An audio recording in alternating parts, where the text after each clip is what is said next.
según ellos ocurrió entre las 21:10 y las 22:30 horas del viernes del 5 de septiembre de ese año, ¿ok? Todo pasó, digamos, en aproximadamente 1 hora y 20 minutos. Ese día, el día del deceso de esta pobre mujer, fue captada por las cámaras de seguridad del mall Portal de Temuco, ¿cierto? En compañía de un hombre joven, donde compraron ahí un bidón de agua y después se fueron a tomar un café. Y se sabe quién era ese joven acompañante. Robinson Soto, exalumno del colegio, que la había invitado a tomar luego de que se contactaran por Facebook, ¿cierto?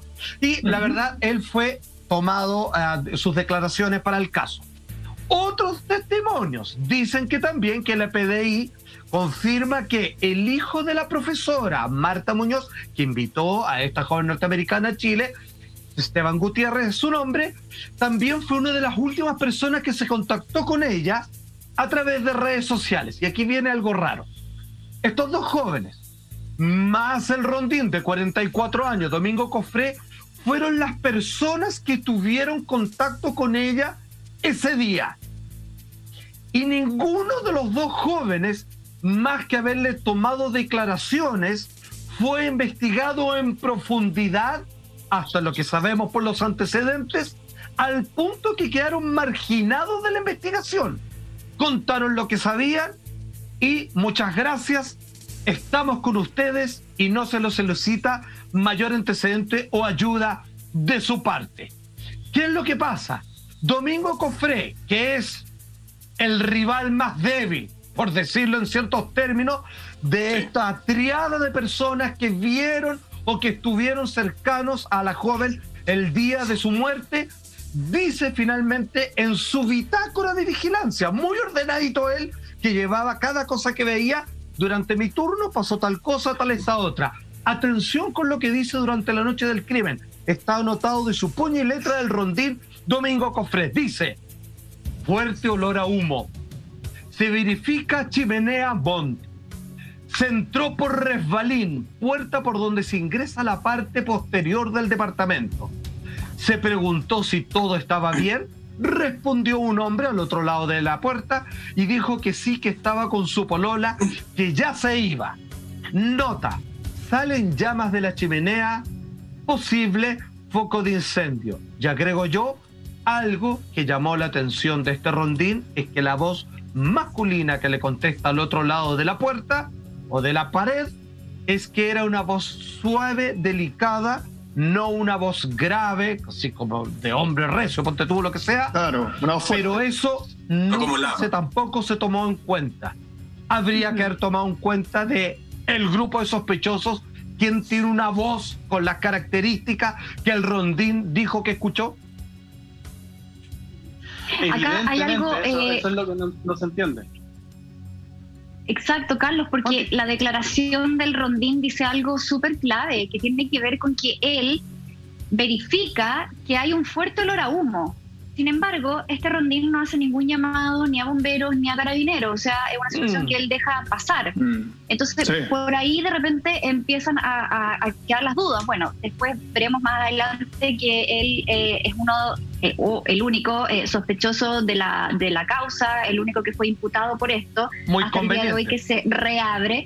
Claro, muy conveniente, porque en el fondo es como la persona que estaba más cerca o a la que se le podría culpar más fácilmente, o sea, viéndolo ahora desde ese ángulo. Ahora, hay hartas preguntas, porque también se habla de que Erika, al momento de su fallecimiento, tenía un reloj que después desapareció. También vemos que la escena del crimen fue incendiada también sus aparatos personales electrónicos, como su celular, como su computador. Por lo tanto, acá estamos ante un autor del crimen o autores del crimen que tenían plena conciencia de lo que estaban haciendo.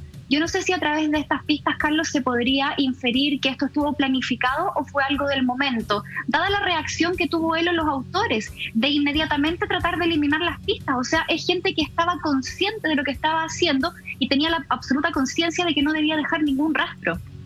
¿Qué características tiene esa forma de actuar?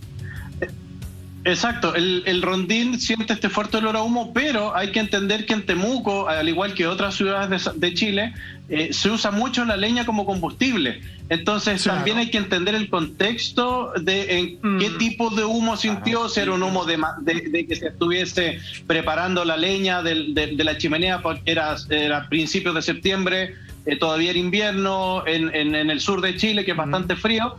Entonces, a lo mejor por eso no le dio mayor importancia, pero sí las evidencias que fueron incineradas o quemadas en ese proceso hablan de una persona que quiso borrar todas las evidencias, especialmente la evidencia electrónica, porque a Erika le quemaron sus 2 teléfonos celulares de marca Apple, o los 2 iPhone, y además un iPod.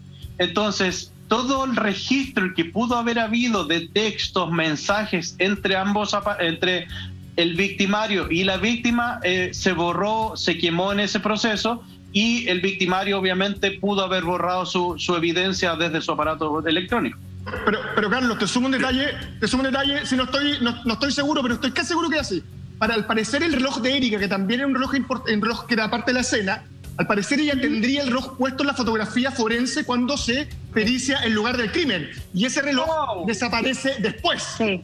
Y el reloj tenía un pelo. No habla de entorpecer las cosas. Habla que lo tenía y después no está. Claro. Y no solo habla... Perdón, porque simplemente hay que decir de que además, si es que alguien borró toda la evidencia de los teléfonos porque tenía contacto con ella y no quería que eso se supiera, y eso deja fuera el rondín, que fue el único que fue a prisión. O sea, a prisión, de hecho, 8 meses estuvo inculpado. Estamos hablando de las pistas que se trataron de esconder. Pero esas pistas, ¿sabes qué, Carlos? Poco importa. Cuando hay antecedentes, desde el poder, desde la fiscalía, la institución que sea, hay ciertas pistas que se estuvieron escondiendo, llamadas telefónicas, entre uno de los posibles sospechosos que fue tomado como testigo, que se cambiaron de día, del día 5 al día 6. Hay muchos antecedentes, tenemos más imágenes, estamos hablando de las graves negligencias en la investigación. Todo eso, después de una pausa. Entonces, así somos.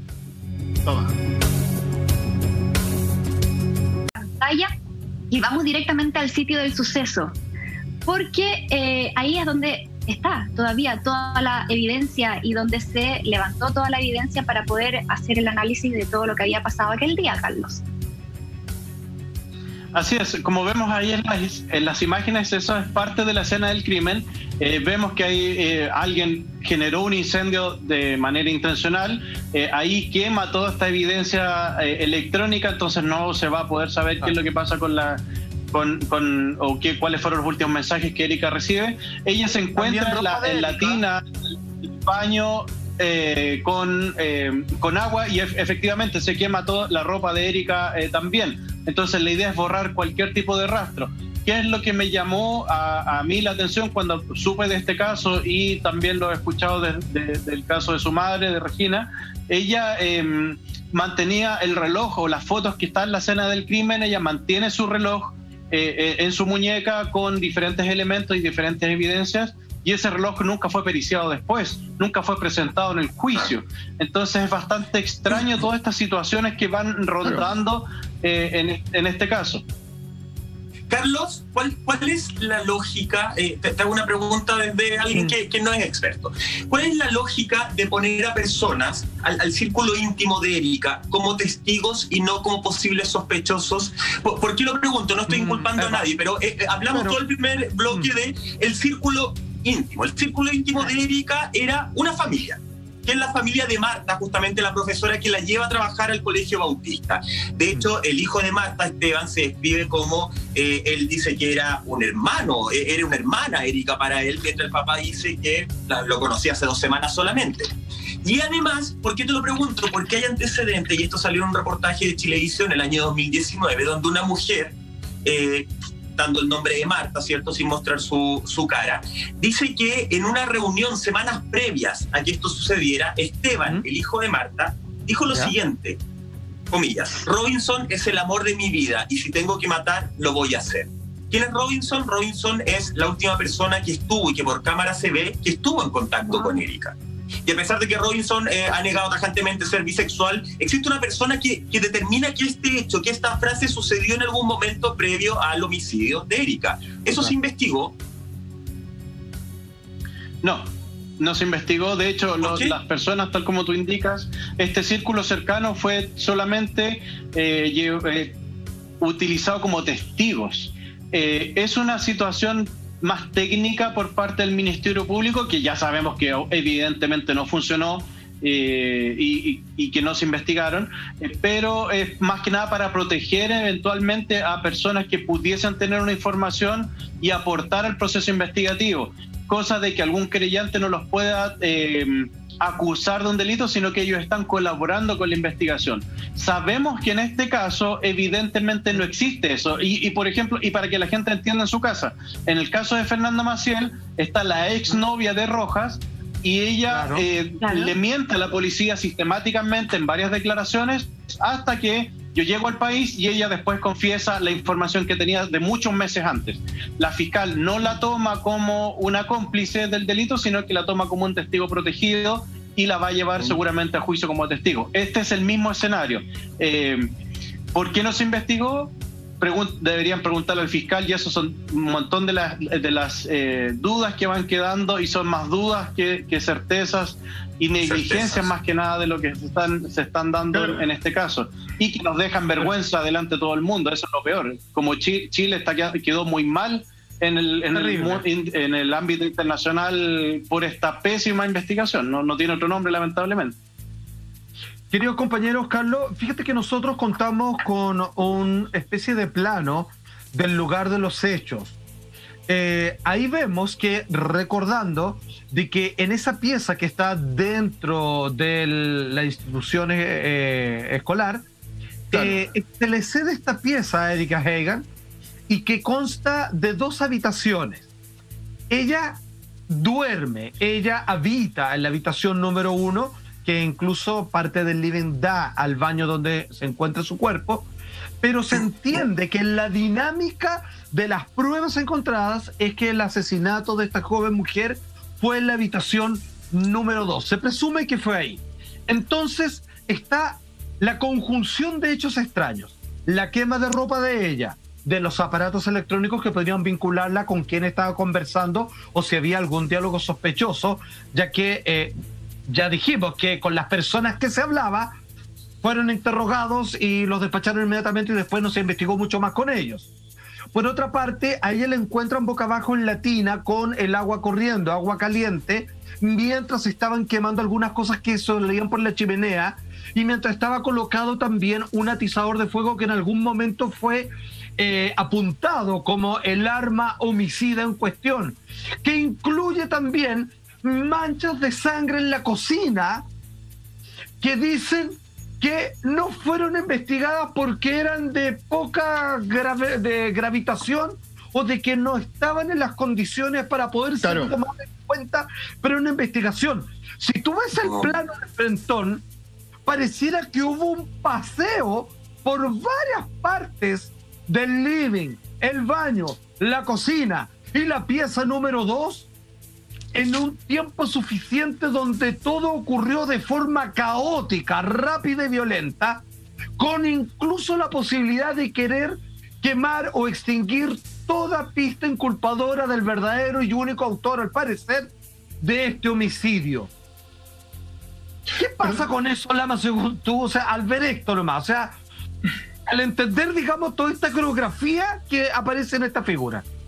Sí, recuerdo además, respecto a la escena del crimen, cuando revisamos este tema el año pasado, que estuvo con nosotros Margarita Rojo, y ella hablaba que desde el punto de vista de la pericia, se entendía que las mismas personas que revisaron la escena del crimen también la entorpecieron. Ella hablaba que esta sangre que se encontró en el lavado, lo comentábamos antes, pareciera que había sido lavada, como que se encontraron primero las primeras gotas y pareciera que alguien le trató de echar un poco de agua para tratar como de pasar la piola, de diluir un poco la muestra que se encontraba ahí. Entonces, me parece que la situación que se ve en la escena del crimen es bastante compleja. Incluso Carlos nos decía en comerciales, para que lo comente ahora, que te parece que la cantidad de fuego o lo que se logró quemar de este departamento no es suficiente como para no tener una pericia mucho mejor, ¿no, Carlos? Sí, vemos en las imágenes y vemos en la gráfica que ellos pudieron, o los investigadores pudieron lograr establecer cuál fue la dinámica, es decir, que la agresión eventualmente ocurrió en el dormitorio número 2, trasladan el cuerpo al baño, abren la llave del baño, hay muchas manchas de sangre alrededor, encuentran este famoso atizador que no tiene ninguna evidencia orgánica ni ninguna mancha de sangre de Erika, sino que solamente el ADN del rondín, pero no son capaces de encontrar el ADN de otra persona. Entonces, eso es lo que a mí no me cuadra. Esas son las cosas que yo no entiendo como experto forense. ¿Cómo es posible que puedan generar esta reconstrucción, pero no pudieron levantar ninguna evidencia para ubicar a la persona que estuvo ahí? En la ciencia forense existe el principio de Locard, que es un principio que existe de 1920, o sea, ya tiene más de 100 años. Y eso dice que cada contacto deja una evidencia, o cada contacto deja un rastro. Entonces, tiene que haber contacto del victimario que estuvo en la escena del crimen, que quemó, que agredió a una persona, que la metió dentro del agua, le sacó la ropa y no hay nada. Tiene que haber evidencia, obviamente, de la víctima que vive ahí. Las huellas y todo de los zapatos. Claro. El invierno. O sea, no se analizó exactamente. Hay sangre. No entró volando esa persona. Es imposible. Ese tema... ¿Qué pasa con el análisis, Carlos, de patrones de mancha de sangre? ¿Cómo puede ser que por una gota, que no podía analizar una gota si lo conversamos en pauta? Hay datos minúsculos que han justamente desbaratado un caso. Bueno, este caso avanzó en la investigación 7 días. Y en 7 días justamente se determinó que tenían al culpable. ¿Y quién era el culpable? Ya lo decía Salfate en el bloque anterior. A mi juicio, y me sumo a tus palabras, Salfate, se cortó el hilo por lo más delgado y se toma detenido a Domingo Cofré, justamente. El rondín se le toma detenido por 2 cosas en particular. Primero era justamente por este atizador que tenía sus huellas, pero que no estaba relacionado con la muerte de Miss Erika. Pero mira, un aspecto raro. Pero tenía las huellas de él. Y además porque se determinó que el actuar de Domingo había sido un poco errático esa noche del 5 de septiembre. ¿Errático por qué? Porque los registros de las cámaras de seguridad justamente se le vio salir de su caseta en un lapso de tiempo acotado, que eran más o menos 20 minutos. Y se sacudió al llegar, frente a las cámaras, se sacudió las ropas, como que estaba limpiando. Por eso, en 7 días se determinó que él podía ser el culpable. Estamos hablando de que pasó 8 meses en cárcel, 8 meses detenido por una investigación que bajo esos atributos, Salfate, se determinó que tenía hasta ese minuto, él era el asesino. Y le agrego una pequeña cosa, fíjate que le hicieron tan corta que dijeron, oye, acá en la bitácora usted puso de que había un humo raro en la pieza, pero que después él trata de explicar y decir, claro, pero capaz que prendió la chimenea, dice, no, porque aquí usted coloca un posible incendio y no hizo nada, así que para adentro. Y a este hombre lo colocan tras las rejas, y atención, porque en esta prisión preventiva que duró los peores meses de la existencia que este hombre va a recordar hasta el final, él llama lo siguiente frente a una entrevista, frente a una declaración que hace para Chilevisión. Dice este pobre hombre, Domingo Cofré, el único hasta ahora imputado, absuelto el caso Heigan. Estuve 2 semanas sin dormir dentro de la cárcel, llorando por la injusticia que se me estaba haciendo. Aquí entendemos 2 cosas y la hago corta. Si es que la justicia, que en este caso operó correctamente, él no fue el culpable que está todavía por ahí libre, no pasó por la garita, vale decir, es alguien que conocía el colegio y entró por la única otra posibilidad, que es la entrada del colegio, y que finalmente, por algún tipo de conexión entre las extrañezas de este caso, a esa persona rápidamente, si es que se le tomó alguna vez testimonio, la sacaron del mapa de la investigación rápidamente, y lo mejor que se le ocurrió es echarle rápidamente todas las culpas a este rondín, que finalmente la justicia determinó que no tenía nada que ver, pero que pagó con cárcel, aunque sea preventiva, perdónenme, son 8 meses. Son 8 meses, sí, señor. Sí, y si efectivamente resulta ser inocente, como dices tú, Michael, que él le devuelve los 8 meses y también el juicio social de apuntarlo con el dedo y sindicarlo como autor del crimen. Carlos, tengo una pregunta, porque no me deja llamar la atención lo rápido que actuaron y lo negligente que fueron las investigaciones y las conclusiones que sacaron.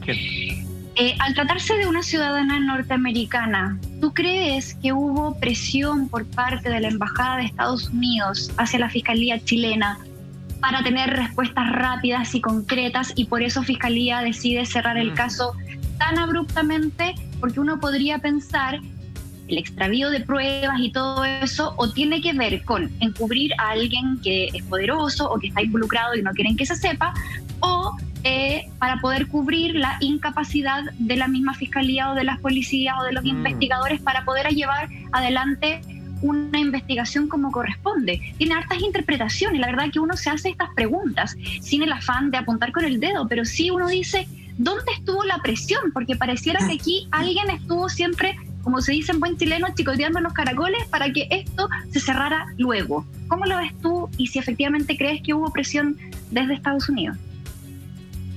No creo. No creo que haya habido ningún tipo de presión de Estados Unidos porque los americanos saben cómo se hacen los procesos investigativos.